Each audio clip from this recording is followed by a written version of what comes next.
Il a balancé mon gâteau de remise de diplôme de la table. Le glaçage a éclaboussé les bougies du patio, roulant sous les pieds des gens. Puis mon neveu de 10 ans, Léo, a souri et a dit « Mange-le par terre, Tati Claire ». Toute la table a ri. Ma mère a ri le plus fort.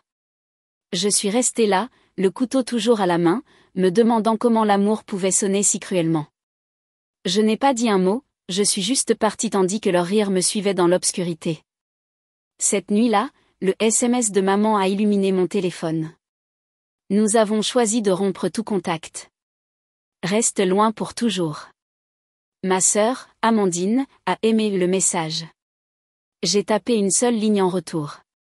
Et c'est là que tout a changé. Le jardin ressemblait à quelque chose sorti d'un magazine, guirlandes lumineuses, rire, l'odeur du barbecue flottant dans l'air tiède de la Provence.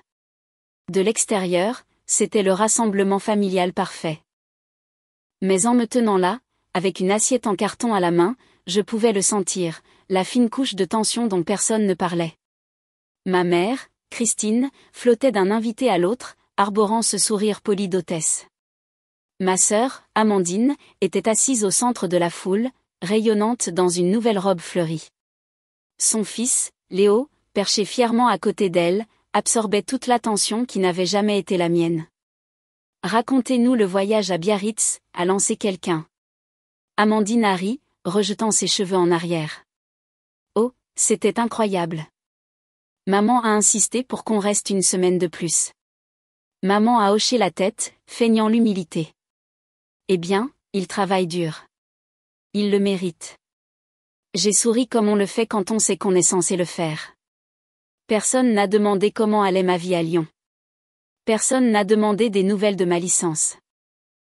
Sur la table trônait le gâteau, glaçage blanc, inscription bleue qui disait « Félicitations, Claire ». Poussé dans un coin, à côté d'une pile d'assiettes en carton et de canettes de soda à moitié vides. Chaque fois que quelqu'un passait, il le bousculait légèrement, comme si peu importait qu'il reste droit ou non. Je l'ai fixé plus longtemps que je n'aurais dû, car il me semblait familier, beau, ignoré, oublié au grand jour. Une brise a traversé le jardin. Les guirlandes lumineuses ont oscillé. Pendant une seconde, j'ai pensé que peut-être cette fois serait différente. Peut-être qu'il me surprendrait. Puis Léo a couru vers la table, les yeux pétillants de malice. Sa voix a percé le brouhaha. « Tati Claire. Maman dit que tu n'as eu ton diplôme que pour te vanter. » Le rire qui a suivi était strident, laid. Maman ne l'a pas arrêté. Amandine a fait semblant de cacher son sourire derrière un verre de vin. J'ai repensé à toutes les fois où on m'avait dit de partager, de sacrifier, d'être la forte. Celle qui n'avait pas besoin d'aide. Celle qui ne se plaignait pas. Ma gorge s'est serrée, mais j'ai ravalé. Quand la main de Léo a fait tomber le gâteau du bord, tout s'est passé au ralenti. L'assiette en porcelaine se brisant, le glaçage éclaboussant mes chaussures. Tout le monde haletant, puis riant à nouveau. J'ai figé, serrant le couteau que j'utilisais pour servir les parts. Personne ne lui a dit de s'excuser, pas même mon père, tranquillement absorbé par son téléphone. La dernière chose dont je me souviens, c'est la voix de ma mère, légère et amusée. « Oh, allons, Claire. Ne sois pas si sensible. » J'ai posé le couteau, détaché mon tablier et me suis dirigé vers la porte. Chaque pas résonnait trop fort sur le plancher en bois. Leur rire me suivait comme la musique d'une fête à laquelle je n'avais jamais été invitée. Dehors, l'air était plus froid, le ciel meurtri par le soir. Je suis montée dans ma voiture et je suis partie sans dire au revoir. Pour la première fois de ma vie, je n'ai pas pleuré. Je savais juste que quelque chose en moi avait finalement craqué, et qu'il n'y avait pas de retour en arrière après cette nuit. J'ai conduit pendant des heures cette nuit-là, mes phares traversant l'autoroute déserte des Alpes. Mes mains serraient le volant si fort que mes jointures me brûlaient. Les rires de la fête continuaient de résonner dans ma tête, le tintement des assiettes. La voix de ma mère résonnait, « Ne sois pas si sensible. » Quand je suis arrivée à mon appartement à Lyon, il était minuit passé. La ville était calme, la pluie striant les fenêtres. J'ai laissé tomber mes clés sur le comptoir, retiré mes chaussures et me suis enfoncée dans le silence. Mon téléphone a vibré. Un message de maman. Pendant une seconde, j'ai pensé que peut-être, juste peut-être, ce seraient des excuses. Mais quand je l'ai ouvert, les mots ont tranché plus net que n'importe quel couteau. Nous avons choisi de rompre tout contact. Reste loin pour toujours. Quelques secondes plus tard, un petit cœur rouge est apparu à côté. La réaction d'Amandine. J'ai fixé l'écran, mon reflet brillant faiblement contre la vitre. Ma poitrine ne s'est pas serrée. Je n'ai pas pleuré. Je suis juste restée là, engourdie, comme si mon corps avait finalement cessé d'essayer de prouver qu'il pouvait encore ressentir. J'ai ouvert mon ordinateur portable, la lumière bleue vacillant dans la pièce. Le curseur clignotait sur une vieille feuille de calcul, mon suivi budgétaire. 2 lignes me regardaient. Hypothèque des parents. 400 € par mois. SUV d'Amandine. 640 € par mois. Les 2 prêts co-signés par mois. Les 2 paiements automatiquement prélevés sur mon compte chaque mois depuis 3 ans. J'avais signé ces papiers parce que maman avait dit, tu es la personne responsable, chérie. Aide juste la famille. À l'époque, cela ressemblait à de l'amour. Maintenant, ça ressemblait à une laisse. La pluie dehors est devenue plus forte. Des gouttes frappaient la vitre en rythmes irréguliers, comme une horloge qui sonne le compte à rebours de quelque chose d'inévitable. J'ai fait défiler mes messages. Des années de « merci » poli, de rappels empreints de culpabilité, d'excuses. Juste le temps que l'entreprise d'Amandine décolle. Ton père est à nouveau entre 2 emplois. On s'occupera des paiements le mois prochain. Le mois prochain n'est jamais venu. Le poids dans ma poitrine s'est déplacé. Ce n'était plus de la tristesse. C'était de la clarté. J'ai ouvert un nouveau message et j'ai commencé à taper lentement, chaque lettre délibérée, chaque mot comme une porte qui se ferme. Je retire mon nom de chaque prêt de main. Pas d'émoji, pas d'explication. J'ai appuyé sur envoyer. Le téléphone a sonné une fois, puis est resté silencieux. Je l'ai posé face contre table. La pluie s'est adoucie. Je me suis versé un verre d'eau et j'ai regardé la condensation glisser sur le côté. Pour la première fois, le silence ne ressemblait pas à une reddition. Il ressemblait à du contrôle. Ils voulaient que je parte, très bien. Mais cette fois, c'était eux qui ressentiraient l'absence. Le matin est arrivé, gris et froid, le genre d'aube lyonnaise qui donne l'impression que tout a été nettoyé. J'ai préparé du café et j'ai regardé la vapeur monter de la tasse, pensant à la facilité avec laquelle les choses se terminent, non pas par des cris, mais par un simple message. Je n'avais pas dormi, mais je me sentais parfaitement éveillée. L'épuisement s'était consumé, ne laissant qu'un étrange calme. À 9 heures, mon téléphone a commencé à vibrer sans arrêt. Maman, papa, Amandine, des numéros inconnus de Marseille. 100 appels manqués. Le groupe de discussion a explosé de demandes, de menaces, de culpabilité. Tu es allé trop loin. Sais-tu ce que tu nous fais? Nous t'avons élevé. Pas un seul message ne disait « Je suis désolé ». Je n'ai pas répondu. Au lieu de cela, j'ai enfilé un pull gris, attaché mes cheveux en arrière et ouvert mon ordinateur portable. Mes doigts ont plané sur le clavier avant de taper « Banque verte première, agence Lyon Centre ». Monsieur Duval m'a reçu dans un bureau de consultation calme au mur bleu pâle et à une seule fougère dans le coin. Il avait la cinquantaine, des yeux bienveillants derrière des lunettes à monture métallique. Mademoiselle Dubois, a-t-il dit en me tendant la main. J'ai examiné les documents que vous avez envoyés. Je crois comprendre ce qui se passe. Je me suis assise en face de lui, les mains jointes. J'ai co-signé 2 prêts, un pour la maison de mes parents, un pour le SUV de ma sœur. Je les paie depuis des années. Je veux juste m'en sortir. Il a hoché la tête. Vous n'êtes pas la première personne à être exploitée sous le couvert du mot « famille ». Il a fait glisser une pile de papier vers moi. Si vous pouvez prouver que vous n'avez aucune propriété ou intérêt financier dans leurs biens, nous pouvons commencer le processus de libération de responsabilité. Vous aurez également la possibilité de geler l'accès au crédit conjoint. Je lui ai tendu le dossier que j'avais apporté. Contrat de location, bulletin de salaire, correspondance par email, même un vieux message de maman qui disait « La maison est à nous ». Tu as juste aidé à signer. Monsieur Duval a lu silencieusement, puis a levé les yeux. Tout ce dont nous avons besoin est ici. Il a pris le téléphone et a appelé le service juridique. Commençons le processus de libération pour Claire Dubois. Retrait du co-emprunteur effectif immédiatement.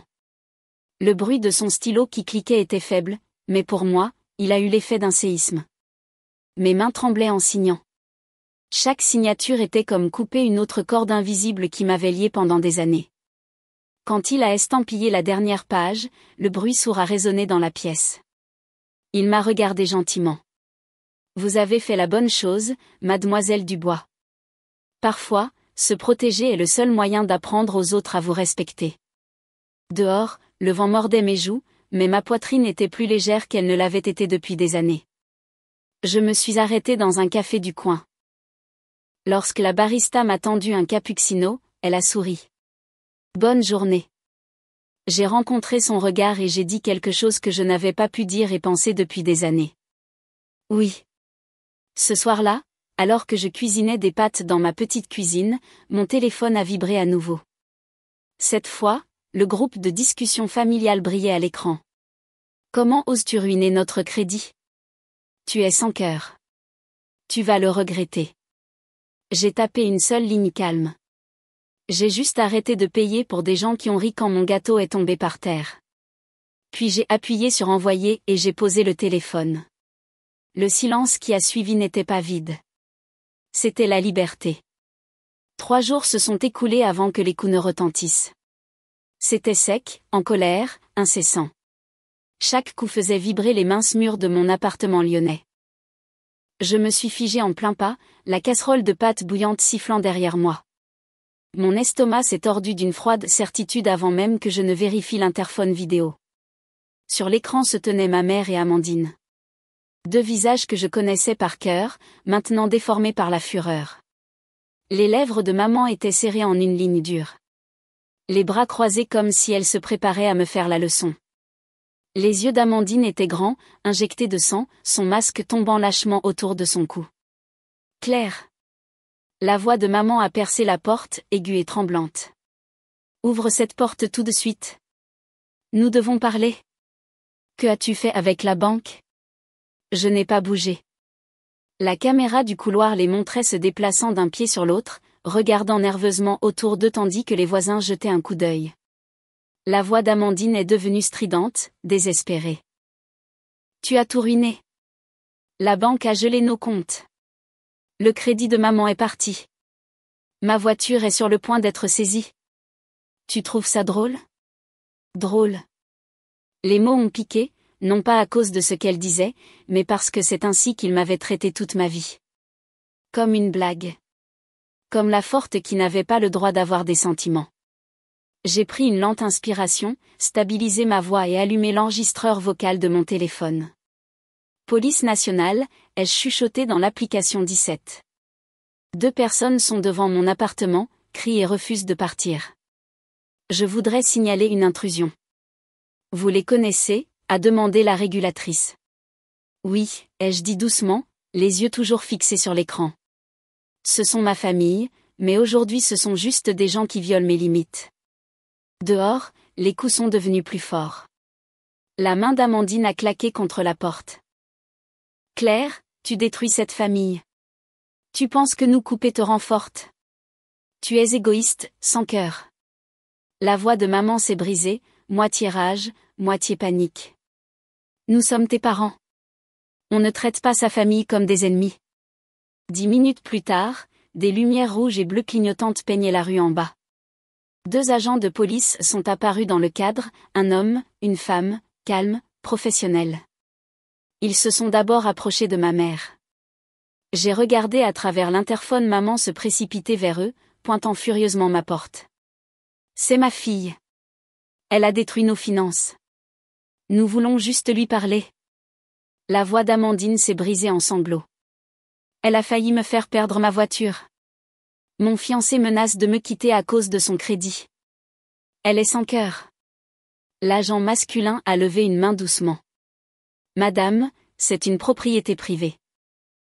Si elle vous a demandé de partir, vous devez partir. C'est mon enfant, a crié maman. J'ai des droits. L'agent a secoué la tête. Vous avez des droits en tant que mère, mais pas le droit d'entrer sans autorisation dans la résidence d'un adulte. La caméra a tremblé légèrement alors qu'Amandine reculait, son visage s'effondrant de frustration. Pendant une brève seconde, la culpabilité m'a effleurée, légère, fugitive, familière. Mais ensuite je me suis souvenu du glaçage éclaboussé sur le pavé, des rires, du silence qui a suivi. Non, ai-je pensé, pas encore. À travers le haut-parleur, j'ai parlé doucement, juste assez pour que le microphone capte. S'ils agissent comme des intrus, alors la ligne entre la famille et la limite n'existe plus. L'agent s'est tourné vers la caméra et a hoché légèrement la tête, comme s'il reconnaissait mes paroles sans avoir besoin de plus d'explications. Il a fait un geste vers les escaliers. Cette conversation est terminée. Allons-y, maman s'est retournée vers la porte, ses yeux brûlants de trahison. Tu vas le regretter, Claire. Le sang ne disparaît pas juste parce que tu le dis. Je n'ai pas répondu. La porte est restée fermée. Ils sont partis sous le faible éclair des lumières de la police. Leurs pas ont résonné dans la cage d'escalier, lourds, vaincus, s'éloignant. Quand le silence est enfin revenu, il a eu l'impression que de l'oxygène inondait une pièce qui avait été scellée pendant des années. Je me suis glissée au sol, le dos contre le mur, le téléphone enregistrant toujours. Mes mains tremblaient, mais pas de peur, de libération.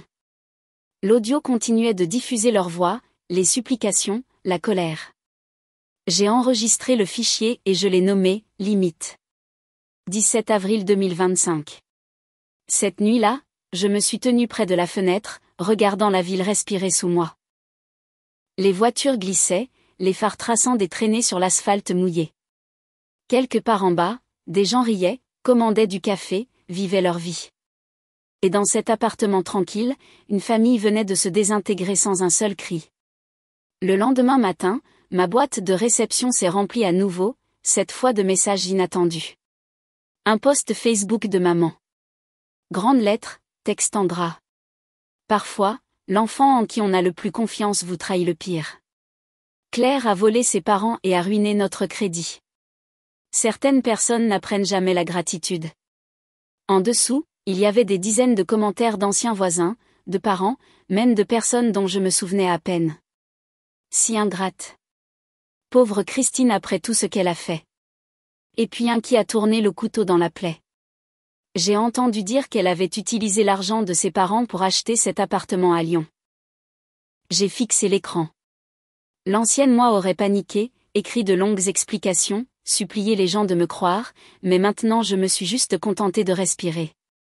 Il jetait du feu, mais je refusais de brûler.